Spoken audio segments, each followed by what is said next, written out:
Good evening and welcome. I am Amarachi Ubani. Tonight, Chief Justice of the Federation seeks to rid the judiciary of acts of indiscipline, presents policy guidelines for officers. All Progressives Congress governors meet with President Buhari, commend the federal government on Chibok girls' rescue and anti-graft war.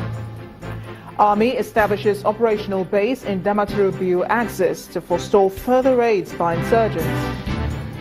And Cameroon officials make public appeal for blood donations to assist in treatment of 600 wounded victims of Friday's train crash. On Business News tonight, the National Council on Industry, Trade and Investment discuss ways to improve the economy.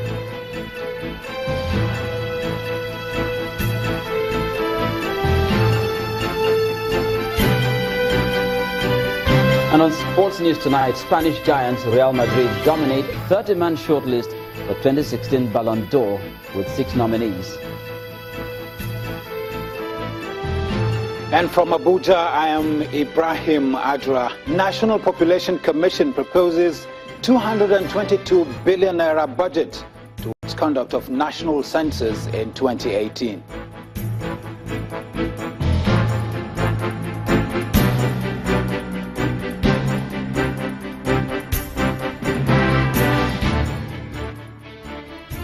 We begin tonight with what can be described as efforts at house cleaning by the judiciary, with a public presentation of the National Judicial Policy Guidelines by the Chief Justice of Nigeria. Justice Mahmood Mohammed also set up an ethics standing committee to provide oversight functions for judicial officers and court registrars. He says the move is aimed at ensuring the integrity and independence of the Nigerian judiciary. This move comes against the backdrop of ongoing investigation and trial of some top members of the judiciary over alleged fraud. Our correspondent Amaka Okafor reports. This gathering was like a homecoming as former justices of the Supreme Court, including Justice Muhammad Uwais, Justice Emmanuel Ajibola, Justice Legbo Kutigi and Justice Dahiru Mustafa, returned to the Supreme Court for the official presentation of the National Judicial Policy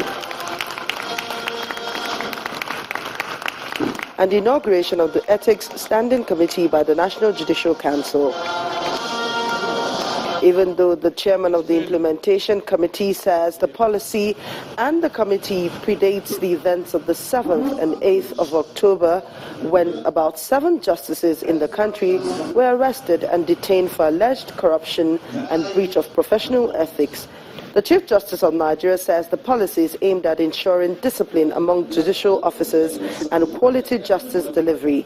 The National Judicial Policy is born out of the realization that the Nigerian judiciary had been adversely affected by the absence of a clear, coordinated policy framework that defined its core morals, values, objects, and aspirations.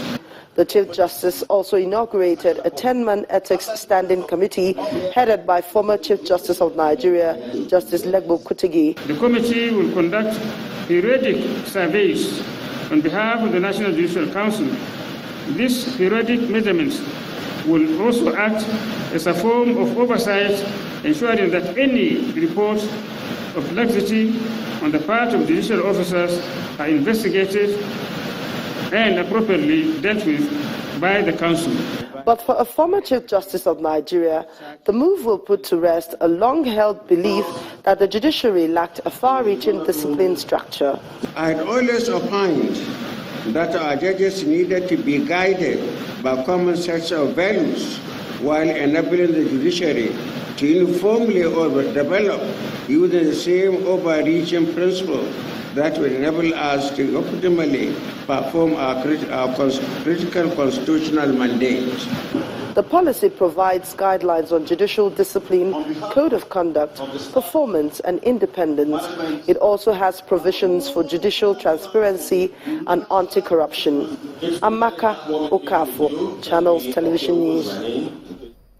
A former senior special advisor on media and publicity to former President Goodluck Jonathan, Mr. Reuben Abati, is in the custody of the Economic and Financial Crimes Commission. It was gathered that Mr. Abati was spotted at the EFCC premises at about 5:30 p.m. today. The reason for his detention has not been disclosed, but it may not be unconnected with the anti-corruption campaign of the Muhammadu Buhari-led administration. The fight appears to have intensified with a crackdown on some public officials from the previous administration. Meanwhile, governors of the All Progressives Congress have asked the president not to relent in his fight against corruption. The governors, who met with President Muhammadu Buhari today at the presidential villa, also asked him to ensure that appointments into public offices are evenly spread. The chairman of the Progressive Governors Forum and the Imo State Governor, Rochas Okorocha, said they were particularly pleased with the president on the release of 21 of the Chibok girls. Discussed with Mr. President on a lot of national issues, burning national issues, and we also commended him and congratulated him on the release of the 21 Chibok girls. And we're saying whatever was done to get these girls out should be repeated so that the rest of them will come out as quickly as possible. We talked about his agricultural policy, which is now yielding very serious results. And there's bumper harvest this year, and we're hoping that if we continue with this agricultural policy, the anchor borrowers of CBN and all that very soon the hunger in the land will be a thing of the past, and the price of rice will come down seriously. So that's on that. And the issue of corruption, we encourage him to continue. As painful as it is, as challenging as it is, we should continue to see how we can salvage the situation in our country. Yes, usually for any appointment that's made, there are people that will not be satisfied with it. But the only thing we have appealed to Mr. President to consider geographical spread and not concentrate appointments in one particular area or senatorial zone or one particular village or local government, that it should be spread, because that's why it's called political appointment, to give everyone a sense of belonging.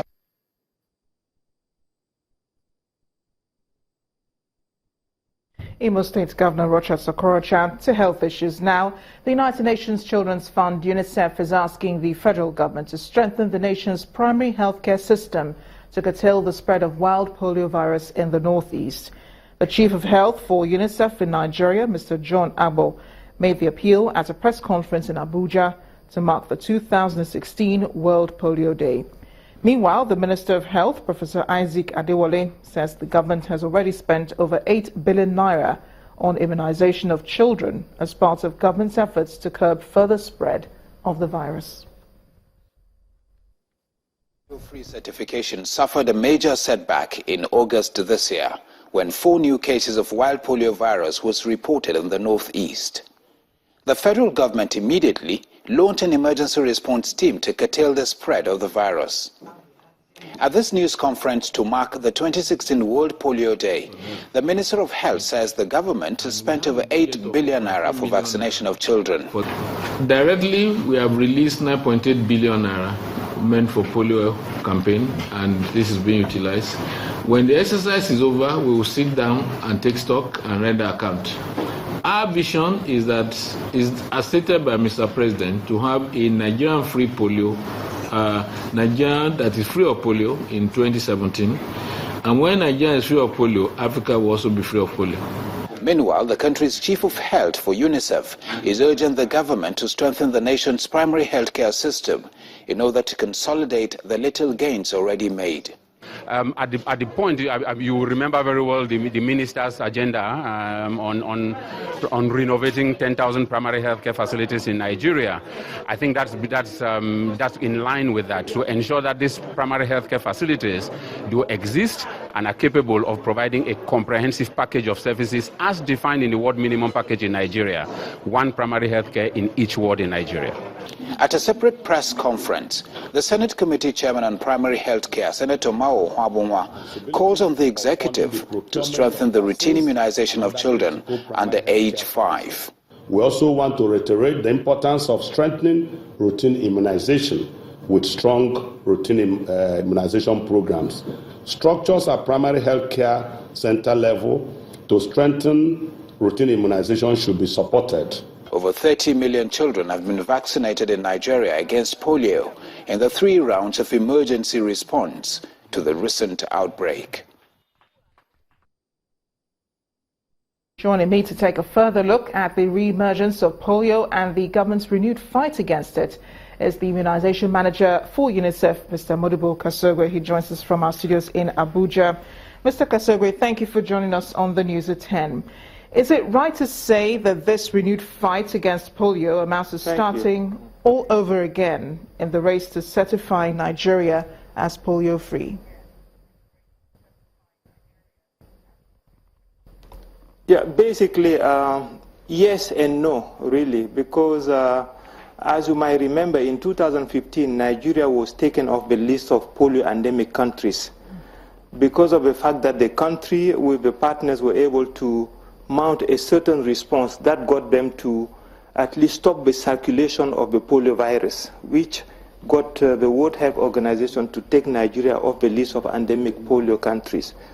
But now, unfortunately, 4 cases have emerged in Borno. Yes, 1 state out of 36.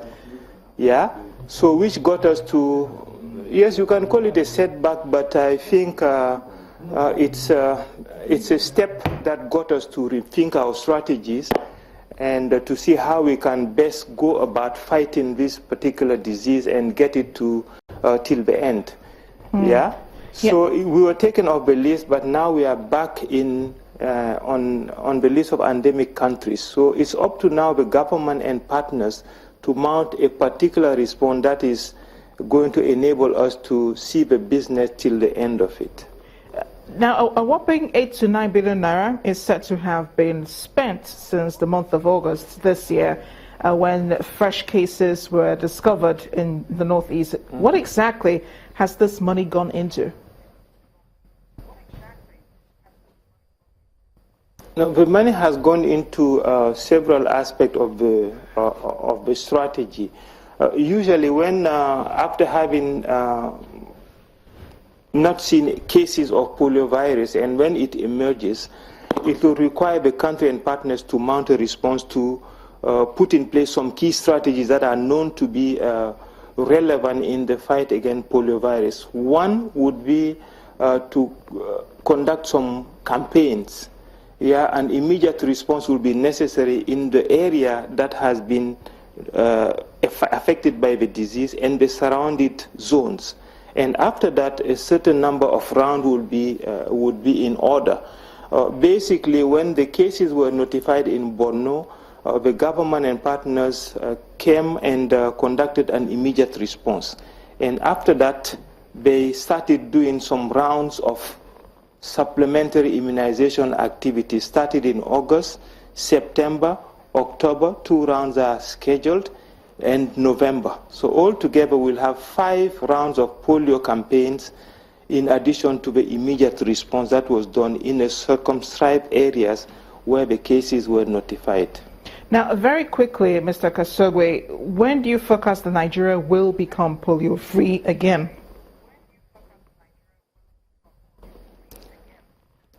Yeah, I mean, there's no telling. I cannot tell you exactly what exact date Nigeria will be polio-free. But the good news is that the polio virus is confined to one particular state, which is Borno.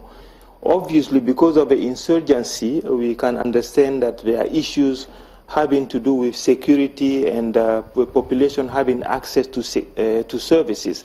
So now with the support of the Nigerian army, we are seeing more and more local government authority being liberated from the insurgency, meaning the population would now have access to health services. So once we are able to at least give some campaign and having access to immunization services and immunizing each and every child in those liberated areas, will be able to sustain an interruption of the virus. But honestly, the sooner the better. And I will not be able to tell you when exactly we can interrupt it, but I think it's a matter of time because we have developed some capacity for having gone through this exercise since 1988 when the Global Polio Eradication Initiative was put in place. So Nigeria is well equipped in terms of strategy, in terms of capacity to go about the business. Immunization Manager for UNICEF, Mr. Modibo Kasogwe, thank you for joining us on the News at 10. In part two, after the break, the Nigerian Medical Association deplores state of healthcare in the country, threatens to stage nationwide protest rally to demand implementation of the National Health Act. Do join us again.